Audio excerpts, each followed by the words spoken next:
Sorry. Sign proclamation. There we go. Okay. They slip down. I think it's going to have to Yeah, be. okay. Okay. Everybody ready? Well, good morning. Lieutenant Governor Reynolds and I are eager to highlight the importance of computer science in Iowa and encourage participation in Hour of Code. We're pleased to be here this morning with Megan Wise, a student at Stillwell Junior High in West Des Moines, who will demonstrate how coding can be done. We're also pleased to be joined by Valerie Jansonius. Is that right? Jansonius. Jansonius, okay. Valerie Jansonius. Boy, after Teacher of the Year and this, and she is a computer teacher at Waukee Elementary School, who will talk about what she teaches and why. Making sure students are comfortable with at least the basics of computer science will keep them from missing out on potential opportunities in college and career training. Here's a key statistic to keep in mind. Of the nearly 62,000 new and existing STEM jobs projected in Iowa by the year 2020, a little over half will be computer and mathematical sciences, according to the Georgetown University Center for Education and the Workforce. Meanwhile, employers already tell us it's often hard to fill these job openings. It's clear we have work to do. Here is one way to get started. This week marks the Hour of Code campaign, where students all over the world will code together, including students from here in Iowa. The Hour of Code is sponsored by code.org, an opportunity for every K through 8 student in Iowa to experience the simplicity of computer programming in a fun, engaging way that might inspire the next generation of innovators. That's why we're designating this week as Computer Science Education Week in Iowa. And now it's my pleasure to sign a proclamation for that designation. Here's the official proclamation. I won't read it, but basically this makes this week Computer Science Education Week in Iowa.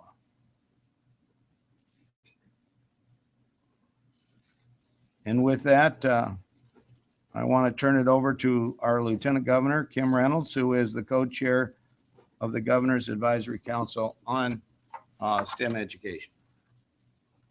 Well, good morning, and thank you, Governor Branstad. And as co-chair of the Governor's STEM Advisory Council, I am proud that the council is really helping to promote the Hour of Code campaign. You know, awareness is growing that the basic understanding of coding is really important for today's students. In Sioux City, for example, the district is establishing a specialty elementary school in computer programming. Kids already are using Java-based script programs to better engage in math and reading instruction. And you might be interested to know that part of the inspiration for really launching this specialty school in Sioux City came from Hannah Renz, who is, Hannah is a Sioux City student and member of the State Board of Education. And she presented the Hour of Code to the district administrative team. And when the Sioux City Chamber was down here, Hannah was talking to us about it then, that she was passionate about coding and she wanted to do everything she could to not only encourage that in Sioux City, but to help encourage that all across the state of Iowa. Computer science is a growing topic of conversation across the country. And according to the Education Commission of the states, at least 13 states require or are moving to require that students be allowed to apply specific computer science courses towards the completion of math, science, or foreign language graduation requirements. As countries from Singapore to Estonia are now focused on teaching students computer programming skills, we're grateful that Google made a $20,000 gift to the Governor's STEM Advisory Council. And with that gift, it was to be used to encourage schools to take part in the Hour of Code. 6 Iowa schools that registered by November 14th to participate in the Hour of Code will receive awards. One will receive a $10,000 award from code.org, and 5 schools will receive $4,000 awards thanks to Google's participation in really helping raise awareness of the Hour of Code. Award announcements will be made later this morning. Meanwhile, schools across Iowa are still welcome to sign up, so we want to encourage you to still participate if you've not done that, and encourage your students to participate in the Hour of Code. It's a great way to introduce students to the fundamentals of coding, and parents can also sign up their children to take part from home at code.org, so you can do it at school or at home. And now I'd like to turn the podium over to Megan Wise to tell us a little bit about her background and how she got involved in coding. Megan?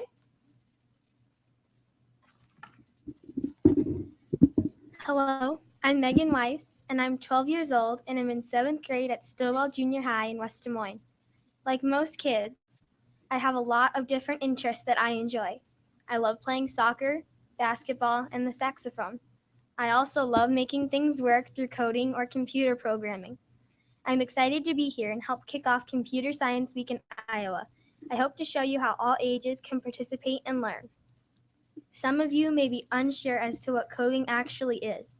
I know my grandparents and my little brother wonder, and that is okay. I want to break it down. Think about your cell phone, which I'm guessing you use for just about everything now. News, games, calendars, and social media. Have you ever wondered how all of your apps actually work and how your phone knows exactly what you want it to do? The answer is through coding, and it is important we learn more about this because it is our future. I was inspired to learn more about coding by my 6th grade math teacher. He showed us a website called code.org, which is a great introduction to coding. He encouraged our class to participate in the Hour of Code. There are tutorials that show you how to make a game, an app, a website, or even a robot. The possibilities are endless, and who wouldn't be excited about making their own app or game? In a minute, I'm going to show you something that I have created to give you a sample of coding. Since I love soccer, I've made a program of a soccer player scoring a goal. I will show you that program in a moment. I'm going to turn it over to Mrs. Jansonius, a technology teacher at Waukee Elementary School.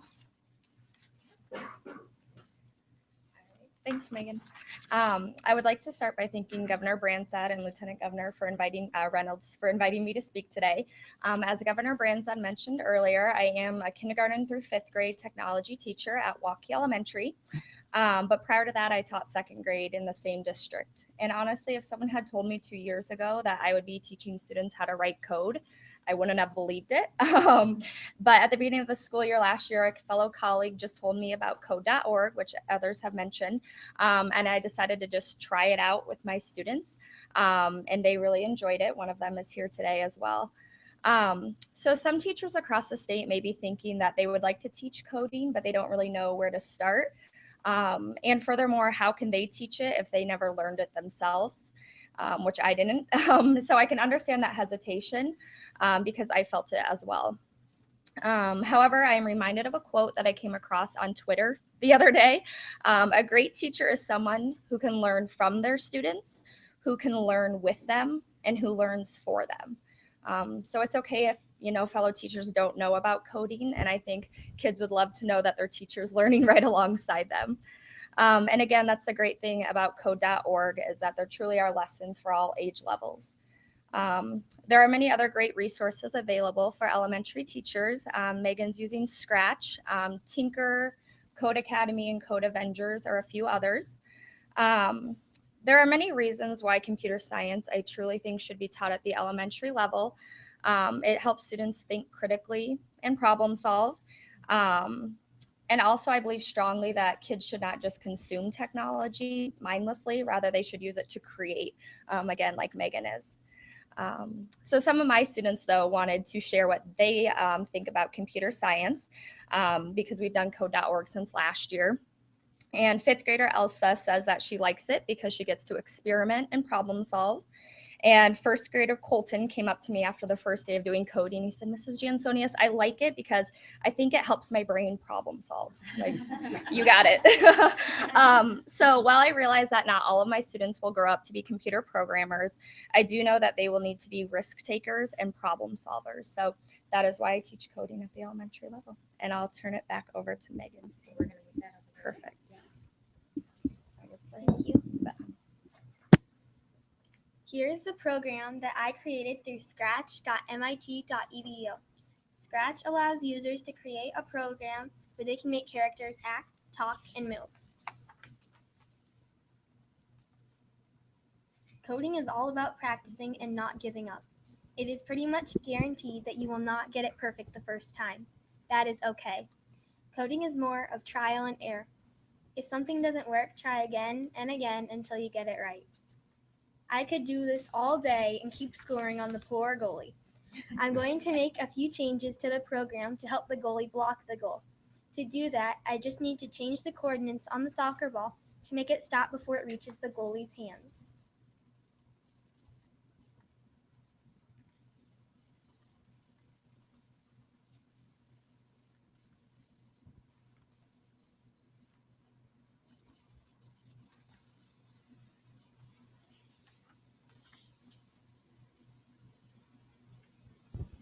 Very You good. can see the goalie has now blocked the shot.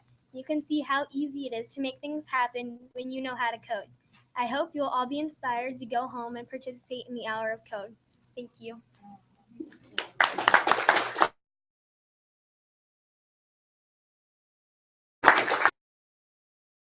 I will open it for your questions. I want to thank Megan and Valerie. And well, I'll tell you, we learn a lot from a 12-year-old today. So thank you very much, Megan. Do you have questions that you would like to ask on this? Either Megan, Valerie, or the Lieutenant Governor or myself?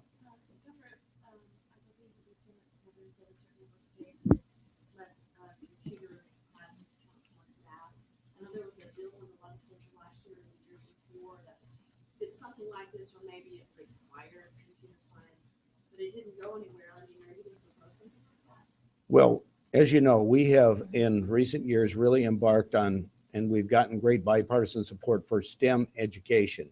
And as we're getting into this, we're seeing obviously the kind of courses, and including some courses in agriculture as well, are important in this field, and I think should be given credit in terms of math and science towards high school graduation. So this is something that obviously we will work with the Board of Education on, and also, if need be, with the legislature. But I think we need to recognize it's much different than it was when I was in school, or many of you were in school, and we need to make sure that the education that we're providing is something that prepares our students of today for the jobs of tomorrow. And this whole field is an exciting field that offers some great job opportunities, and it's a fun thing for students to participate in. Yeah, I think that's the main thing, just to give them the exposure to hands-on critical thinking, knowledge-based programs where they can start to see for themselves that it's fun, it's important, they like it, and then it really challenges them to take the next step. At least we have, it's about 13 states that have already done that, so we've got some great criteria out there that other states have implemented, so we'll continue to look at that as we continue to work with science, technology, engineering, math, and making sure that our students have the skills that they need to be competitive in a knowledge-based global economy. So we are continuing to review it, and that's part of what the STEM Advisory Council has been tasked with, so working with the Department of Education. Is this something you start kindergarten level, or why don't you go on? Yeah, there are courses, honestly, for pre-readers, so as young as 4. But yeah, the course on code.org is specifically for K through 8 students. So, and anyone can go in. It's not something they just have to go to school. It's just literally go to code.org and they explain everything there.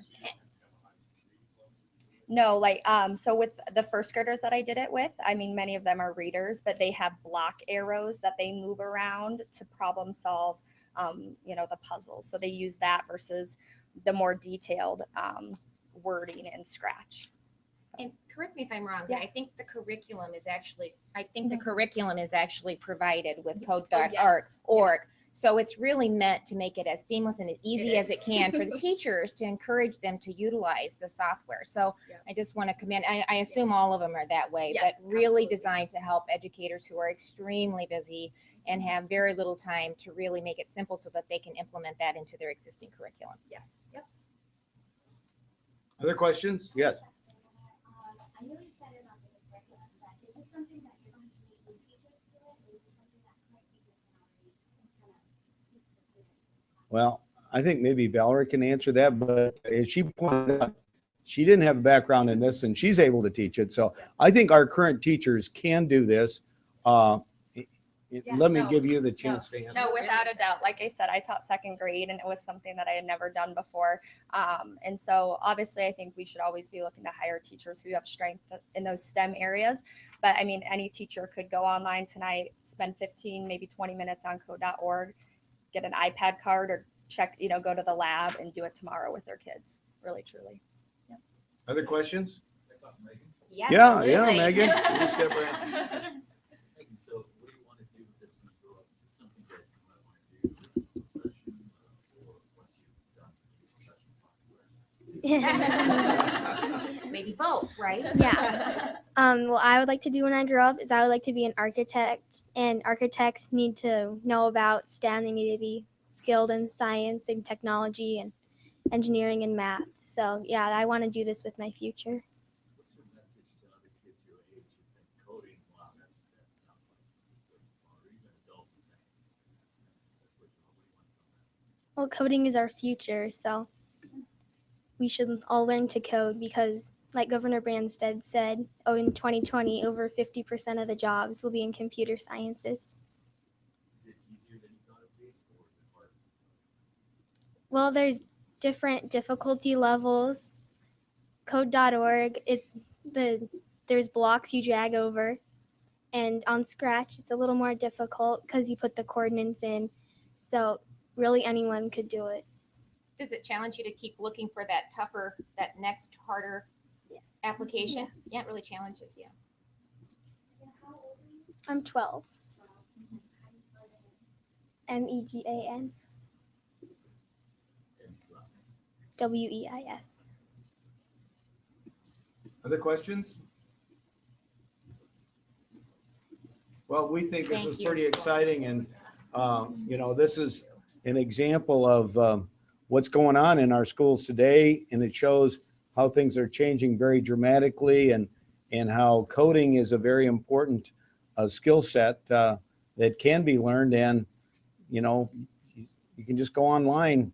Even those of us that never learned it in school can go online and learn this.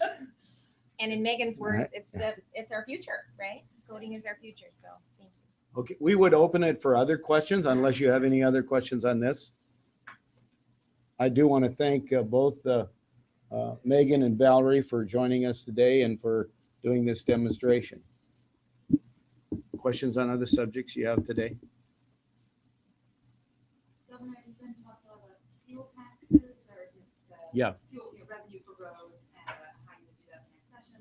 There was a report out from LSA last month that said that just doing a 10-cent gas tax increase probably wouldn't get you all the revenue. I said that all throughout the campaign. Yeah, it's surprising. Well, I think what I've pointed out is people are going to more and more fuel efficient vehicles, which consume less gasoline, less diesel fuel. We're also seeing a movement towards compressed natural gas for trucks and things like this. So what I've asked Paul Trombino to do is put together a whole series of different options that would be protected by the constitutional provisions of the Road Use Tax Fund that would have the users pay for the improvements that we need to make to our roads and bridges. And he's done that. And now it is our intention to visit with legislative leaders from both houses, from both parties, to see if we can build a consensus to take action on funding for the Road Use Tax Fund that meets the needs of counties, cities, and the state, and hopefully to do this in the 2015 session. I think the timing is right in light of the fact that fuel prices have dropped significantly. That also benefits us in the budget as well. It's helping businesses, it's helping individual people that obviously it's a big item in many people's budget for especially middle class and low income people, the cost of commuting to work and traveling to visit friends and relatives. So having lower fuel, and I just saw yesterday on my way back from church that gas was down to 243.9. That's the lowest it's been in a long time. That was on Fleur Drive, by the way, in case you're interested. I do think a hybrid or a combination of different sources makes more sense. And this question was asked many times throughout the campaign.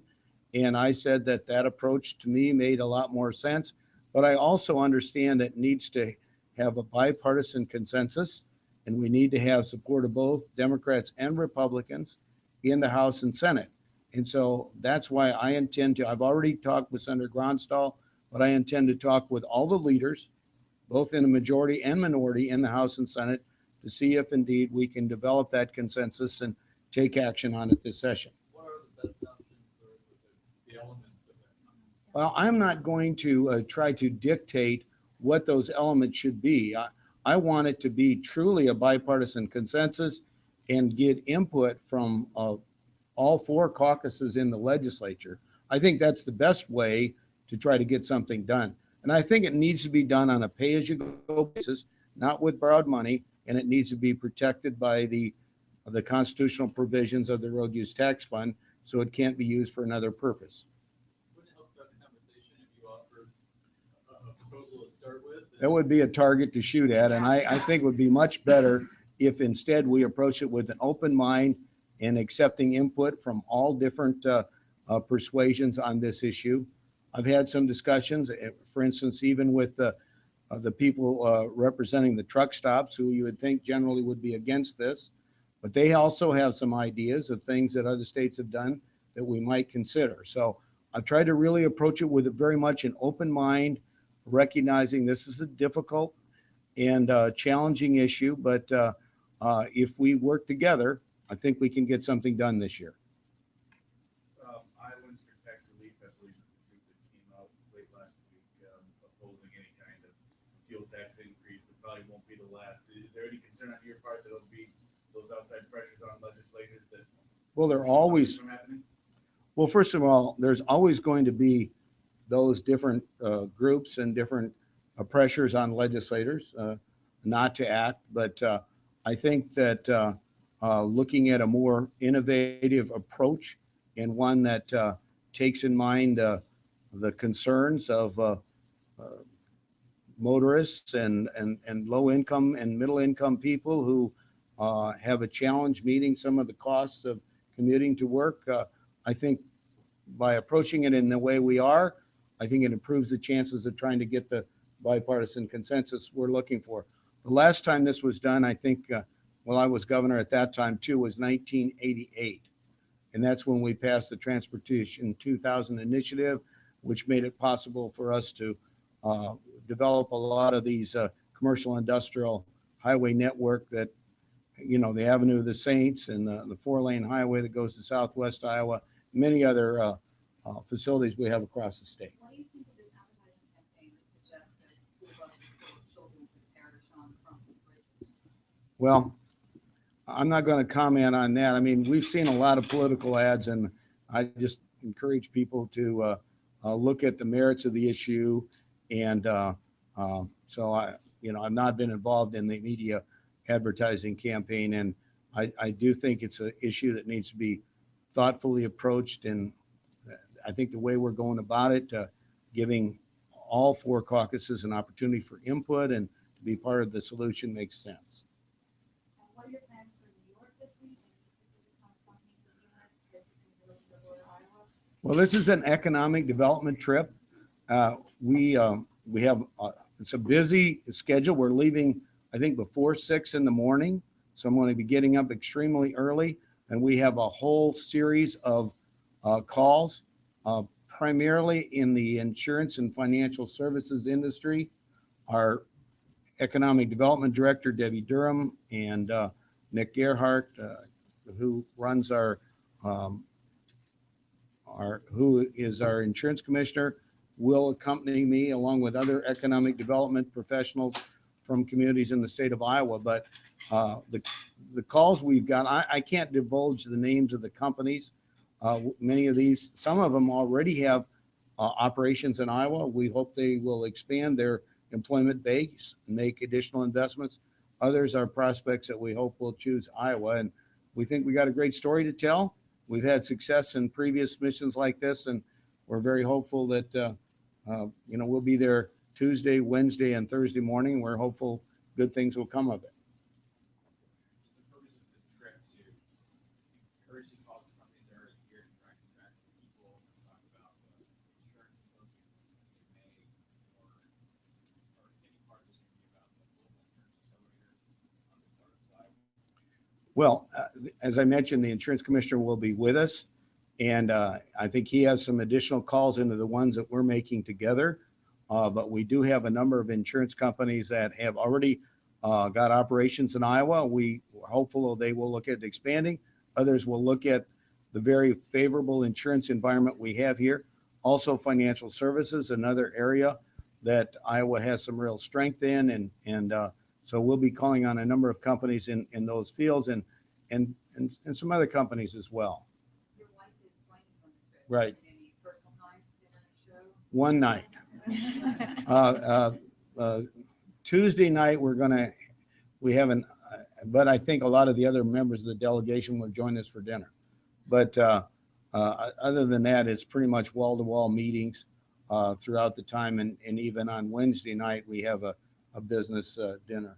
So, and that's typically what we do on these trade missions. We try to make them, these calls, as productive as possible and call on key decision makers that hopefully, and obviously I think Iowa is in a very strong position in this area, and we want to take advantage of it.